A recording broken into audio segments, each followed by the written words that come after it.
ठीक है, तो चलिए आप सभी बच्चे जो लाइव हैं देखिए। चलिए, तो यहां पर सारी चीजें लिख कर समझा जाएगा। संविधान की प्रस्तावना,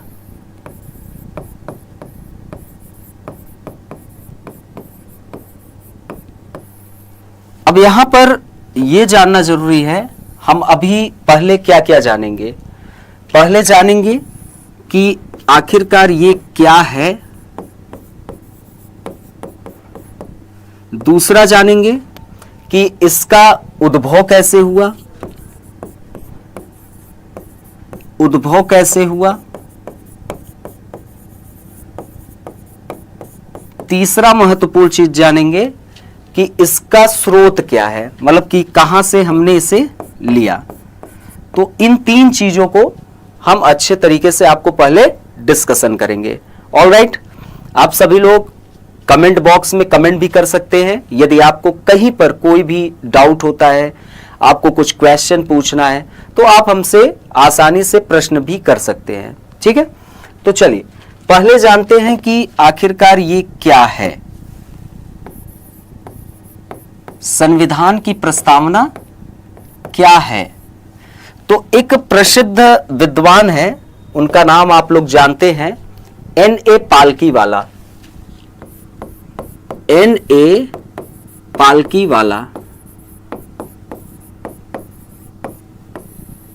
ये कहते हैं कि प्रस्तावना जो है यह संविधान का परिचय पत्र है।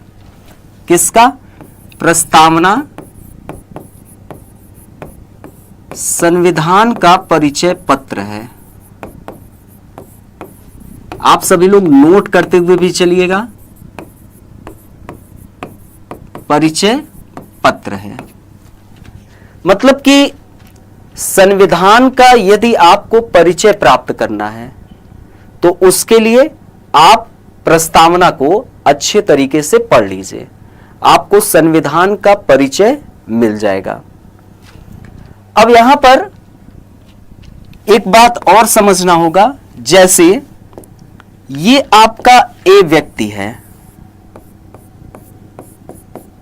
ये ए व्यक्ति है, इसका परिचय हमें किससे मिलता है?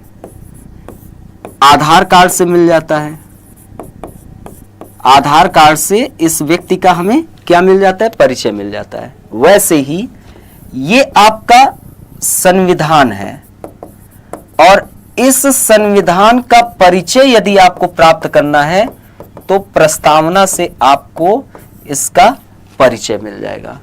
ओके, ऑलराइट, सभी लोग क्लियर हुए?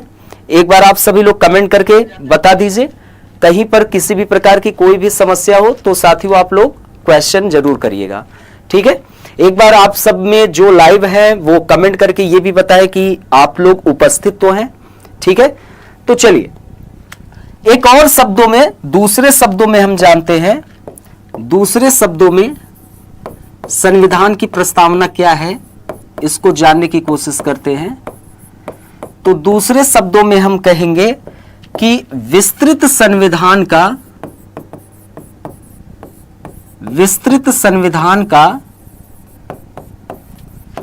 संक्षिप्त स्वरूप है, स्वरूप है। कौन संक्षिप्त स्वरूप है? संविधान की प्रस्तावना। आप लोगों को पता है मूल संविधान में, हमारे संविधान में कुल 395 अनुच्छेद, 22 भाग, 8 अनुसूचियां, ये संख्या बढ़ती गई फिर समय और परिस्थिति के अनुसार। तो हमारा जो संविधान है वो बहुत व्यापक संविधान है, बहुत विस्तृत संविधान है। लेकिन इस संविधान को संक्षिप्त में जानना है, समझना है, तो संक्षिप्त में जानने के लिए आपका क्या है? संविधान की प्रस्तावना है। आप लोगों को एक छोटी सी स्टोरी बता रहे हैं। अफ्रीका महाद्वीप के निचले हिस्से में आप देखेंगे एक कंट्री है साउथ अफ्रीका।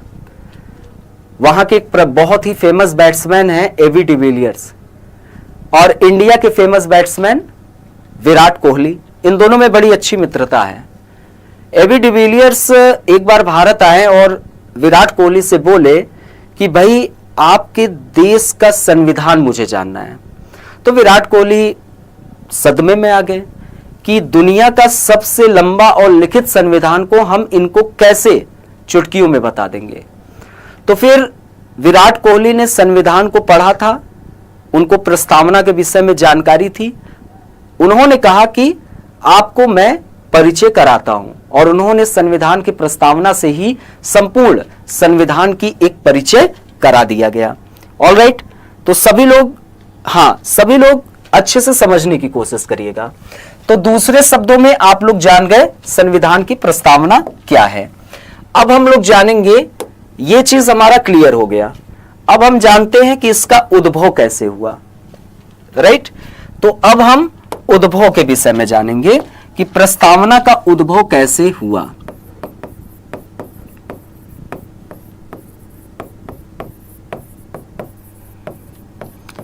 कैसे हुआ, तो इसमें आपको 2 डेट याद रखना है, कुछ नहीं, बस 2 डेट याद रखना है, आपका क्लियर हो जाएगा। एक डेट याद रखना है 13 दिसंबर 1946, और एक डेट याद रखना है 22 जनवरी 1947। 13 दिसंबर 1946 को एक घटना घटी। पंडित जवाहरलाल नेहरू संविधान सभा के समक्ष उद्देश्य प्रस्ताव को रखा। पंडित जवाहरलाल नेहरू, जो कि आगे चल के भारत देश के प्रथम प्रधानमंत्री बनने का गौरव प्राप्त हुआ, उन्होंने संविधान सभा के समक्ष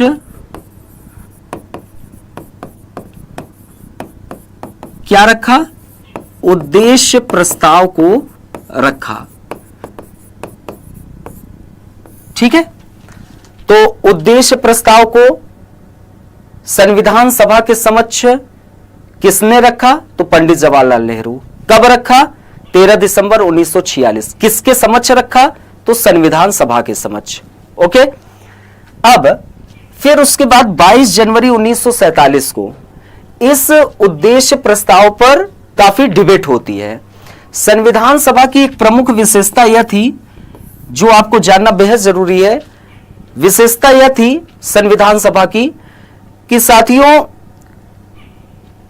जब तक सभी माननीय सदस्य किसी भी प्रस्ताव पर सहमत नहीं हो जाते थे, तब तक वह प्रस्ताव लागू नहीं होता था। यह चीज आप ध्यान रखिएगा, तब तक लागू नहीं होता था। जब सर्वसहमति हो गई, तो सर्वसहमति से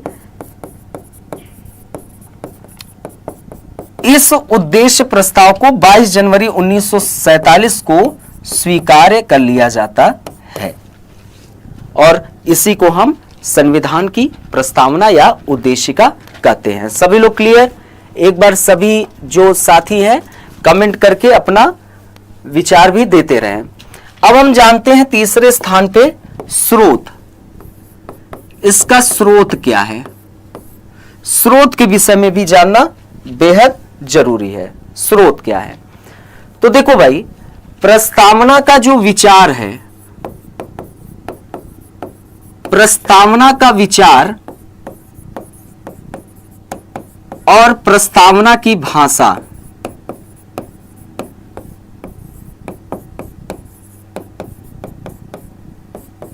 प्रस्तावना का विचार हमने अमेरिका से लिया है और भाषा ऑस्ट्रेलिया से। यह भी आपसे एग्जाम में प्रश्न पूछा जाता है।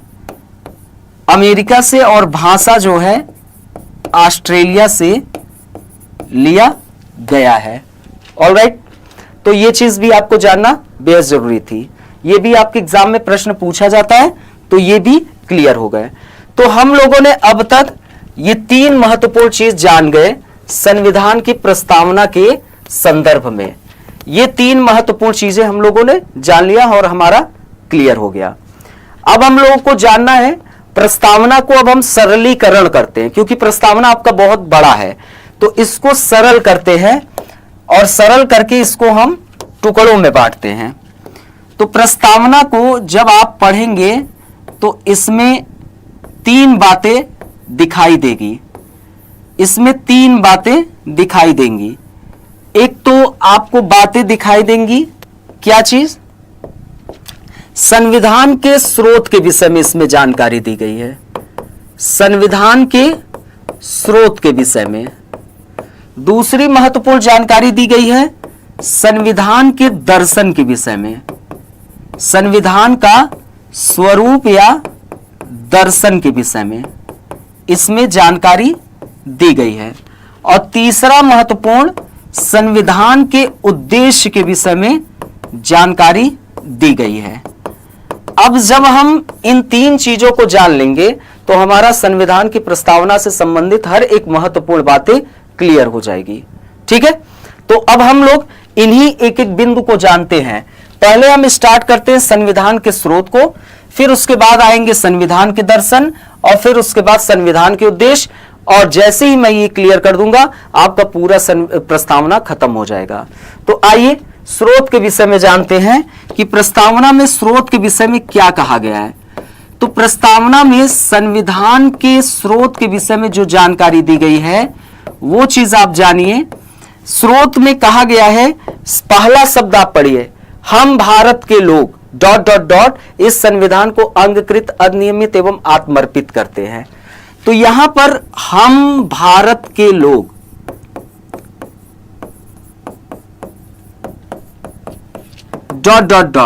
इसका मतलब यह निकल के आ रहा है कि संविधान के शक्ति का स्रोत कौन है?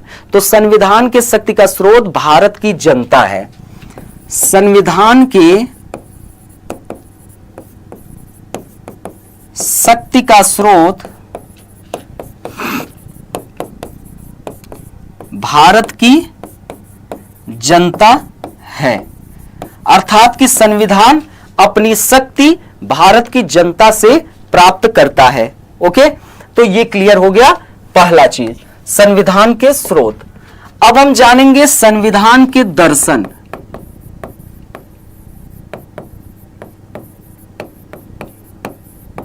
दर्शन या स्वरूप, इसको हम दो पार्ट में डिवाइड करते हैं।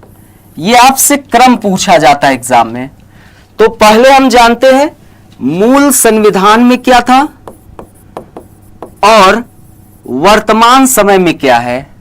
वर्तमान समय में क्या है? तो मूल संविधान में जो संविधान के दर्शन या स्वरूप का क्रम था वो था संपूर्ण प्रभुत्व संपन्न,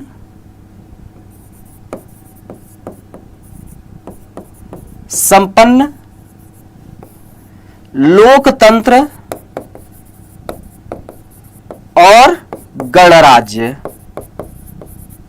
ठीक है, लेकिन वर्तमान समय में जो इसका क्रम है वह है संपूर्ण प्रभुत्व संपन्न,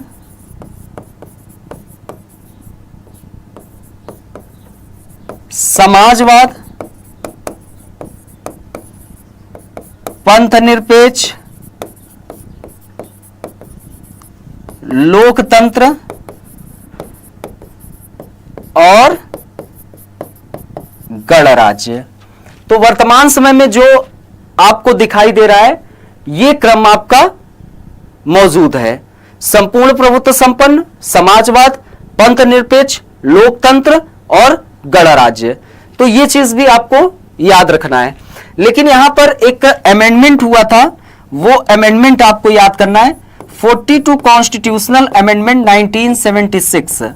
इसके माध्यम से प्रस्तावना में 3 शब्द जोड़ते हैं। प्रस्तावना में 3 शब्द जोड़ते हैं। कौन कौन? समाजवाद, पंथनिरपेक्ष और अखंडता।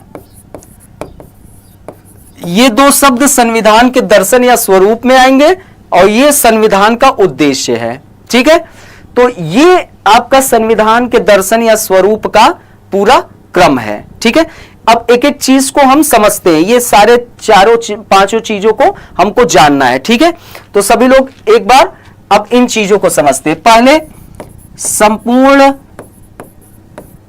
प्रभुत्व संपन्न, इसका मतलब क्या है? तो इसका मतलब सिंपल तरीके से जान लीजिए कि जो हमारा भारत देश है वह आंतरिक एवं बाह्य रूप से स्वतंत्र हो चुका है।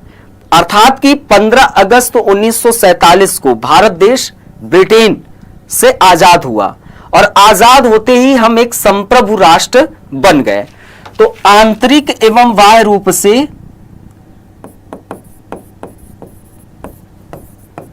हम क्या कर सकते हैं? स्वतंत्र विधायन कर सकते हैं, और वह भी बिना किसी दबाव के, बिना किसी दबाव के। यहां पर आंतरिक का मतलब हम सामाजिक निर्णय हो, आर्थिक निर्णय हो, राजनीतिक निर्णय हो, हम पर अब किसी का दबाव नहीं है, हम स्वतंत्र निर्णय ले सकते हैं। और बाह्य रूप से हम किसे मित्र बनाएं, हम किसी से शत्रुता करें या किससे संधि करें, यह हमारे बिल्कुल दिमाग पर निर्भर करता है, हमारे दिमाग पर निर्भर करता है कि हम रूस को एक अपना बेहतर मित्र मानते हैं तो हम मानेंगे, पाकिस्तान को शत्रुता कर रहे हैं क्योंकि हमारे संप्रभु से बढ़कर कुछ भी नहीं है तो हम पाकिस्तान से शत्रुता करेंगे, और जरूरत पड़ेगी अपने संप्रभुता के अकॉर्डिंग तो हम संधि से भी काम करेंगे। तो यह हुआ संपूर्ण प्रभुत्व संपन्न का अर्थ। अब हम जानते हैं समाजवाद। हमारा समाजवाद एक लोकतांत्रिक समाजवाद है।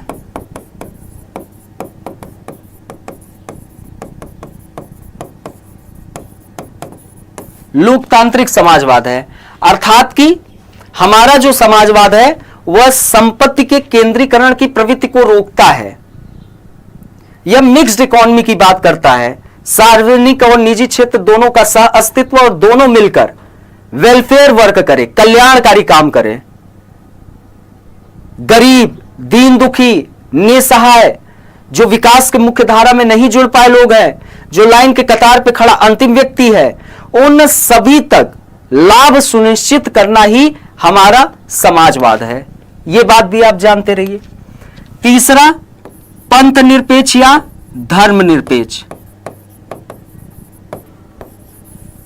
इसका मतलब यह है कि भारत राज्य का कोई भी राजकीय धर्म नहीं होगा। भारत राज्य का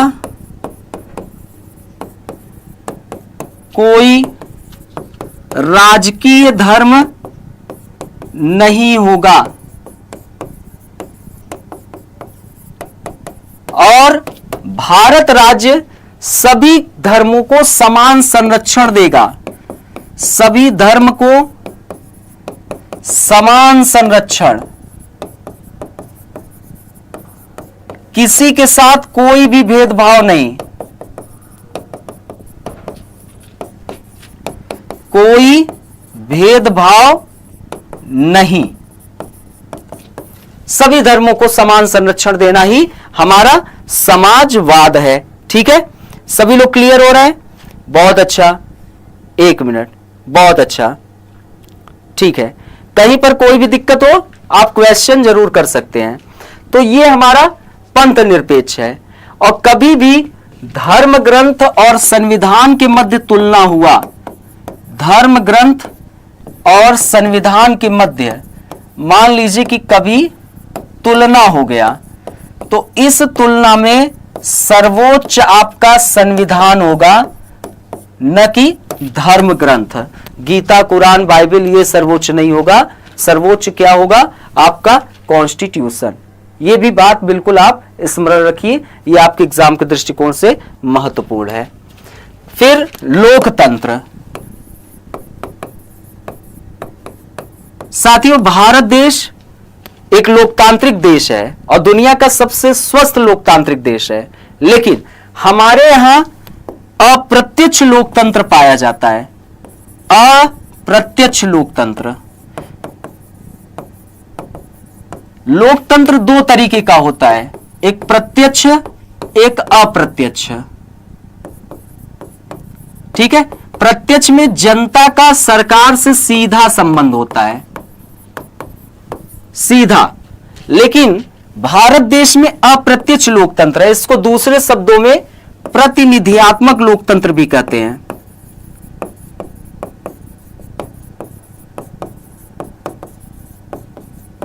अर्थात कि जनता पहले अपने प्रतिनिधि को चुनेगा और फिर सभी प्रतिनिधि मिलकर सरकार का निर्माण करेंगे।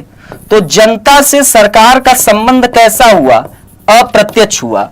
जनता प्रतिनिधि से प्रत्यक्ष रूप से जुड़ती है, लेकिन जनता सरकार से अप्रत्यक्ष रूप से जुड़ती है, इसीलिए अप्रत्यक्ष लोकतंत्र हमारे यहां मौजूद है। सभी लोग क्लियर हो गए? एक बार कमेंट करें। ओके, वेरी गुड, बहुत अच्छा, ठीक है। अब नेक्स्ट हम लोग जानते हैं गणराज्य।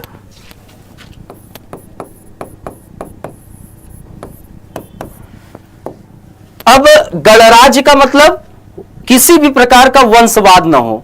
जैसे आप ब्रिटेन को देखेंगे तो ब्रिटेन में लोकतंत्र तो है, लेकिन ब्रिटेन में गणतंत्र नहीं है।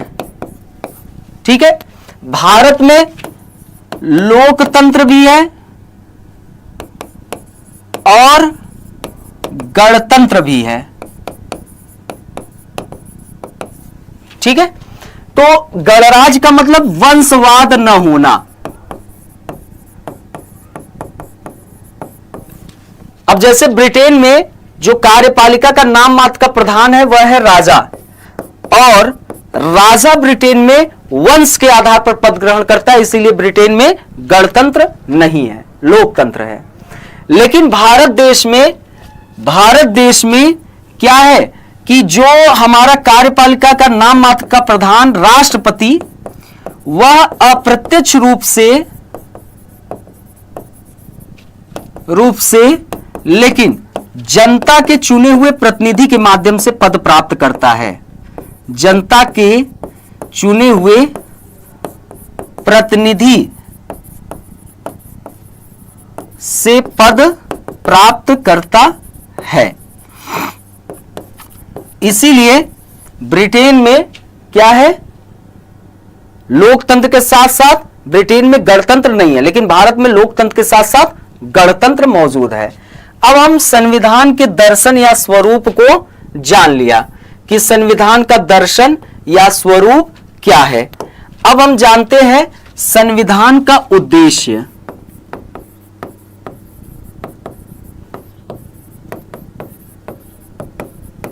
जो प्रस्तावना में उल्लिखित है, तो पहला क्या उल्लेख है?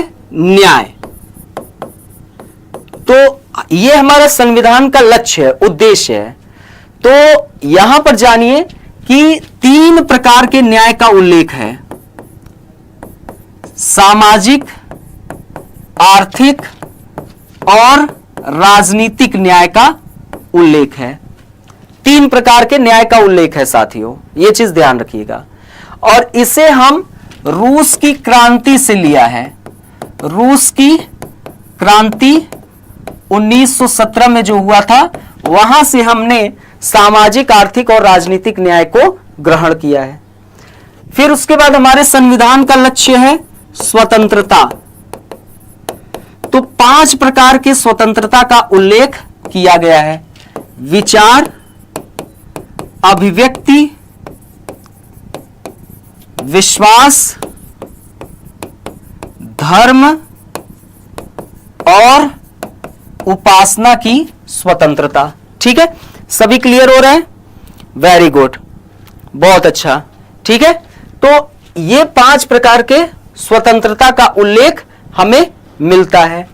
अब साथियों, न्याय, स्वतंत्रता, समानता, 2 प्रकार के समानता का उल्लेख मिलता है। प्रतिष्ठा और अवसर की समता, ये 2 प्रकार के समानता का उल्लेख भी हमें दिखाई देता है। अब साथियों, समानता के बाद न्याय, स्वतंत्रता, समानता, बंधुत्व मतलब भाईचारा। भारत विविधताओं से भरा देश है और इस विविधता भरे देश को यहां पर भाषाई आधार पर, धार्मिक आधार पर, सांस्कृतिक आधार पर, पहनावे के आधार पर, त्योहार के आधार पर एक बड़ी मात्रा में डाइवर्सिटी देखने को मिलता है। तो हम इसको यूनिटी में कैसे डिवाइड करें, तो यह चीज हम संभव कर सकते हैं भाईचारे की भावना से। राष्ट्र की एकता और अखंडता, एकता और अखंडता, यह हमारा कर्तव्य है कि हम राष्ट्र की एकता और अखंडता को अक्षुण्ण बनाए रखें। यह हमारा कर्तव्य है। यदि भारत देश में, भारत के भूभाग में हम अपना जीवन यापन कर रहे हैं, तो यह हमारा कर्तव्य है कि हम राष्ट्र की एकता और अखंडता को अक्षुण्ण बनाए रखें। हम उसको हमेशा अपने सीने में पिरोए रखें। फिर उसके बाद व्यक्ति की गरिमा, व्यक्ति की गरिमा, प्रत्येक व्यक्ति को गरिमामय जीवन जीने का अधिकार है। आर्टिकल 21 इस बात का उल्लेख भी करता है। ठीक है, तो गरिमामय जीवन जीने का अधिकार सभी को है। तो यह हमारा संविधान का उद्देश्य है। और ये प्रश्न आपके एग्जाम में खूब लगातार पूछे जाते रहे हैं। 3 प्रकार के ये चीजें, 5 प्रकार स्वतंत्रता, 2 प्रकार। अब देखिए, प्रतिष्ठा और अवसर की समता। आप लोगों को पता है कि हमारे भारतीय समाज में मान सम्मान प्रतिष्ठा का असमान वितरण बड़ी मात्रा में था। जैसे ब्राह्मण को सबसे शुद्ध जाति, शूद्र को सबसे अशुद्ध जाति। तो संविधान जब निर्मित हुआ तो इसमें यह चीज भी ध्यान दिया गया कि हमें प्रतिष्ठा की समता, सभी मानव एक समान है और अवसर भी सभी को समान मिले, ये चीज। और साथियों, जो स्वतंत्रता,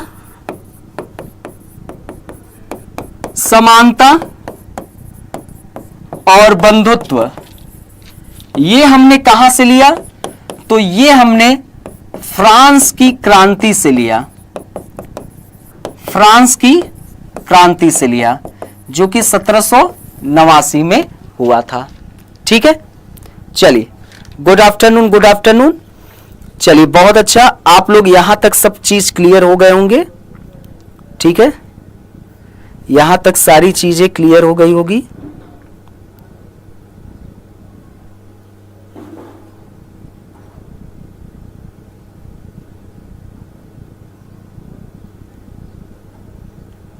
चलिए, 1 मिनट।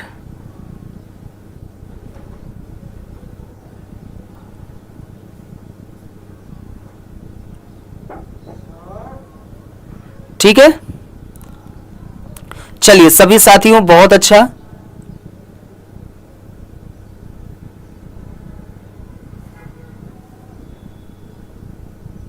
बहुत अच्छा।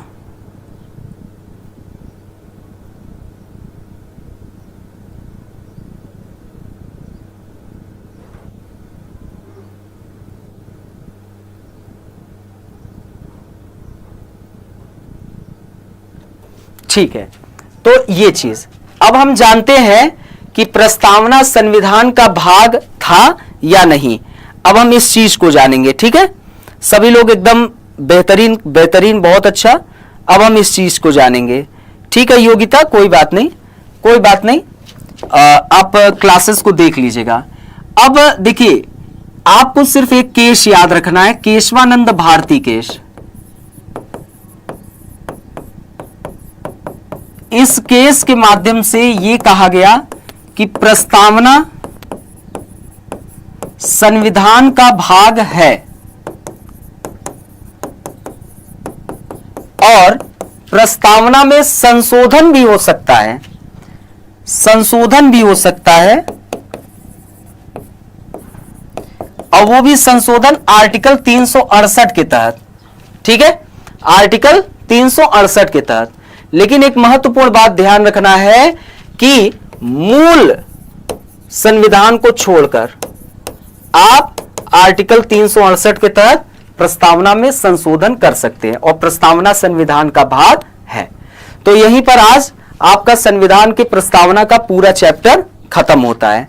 ठीक है, तो साथियों अब हम आप लोगों से मिलते हैं अपने नेक्स्ट वीडियोस में। आप लोग लिंक शेयर करिएगा, चैनल जरूर सब्सक्राइब करिएगा। जय हिंद।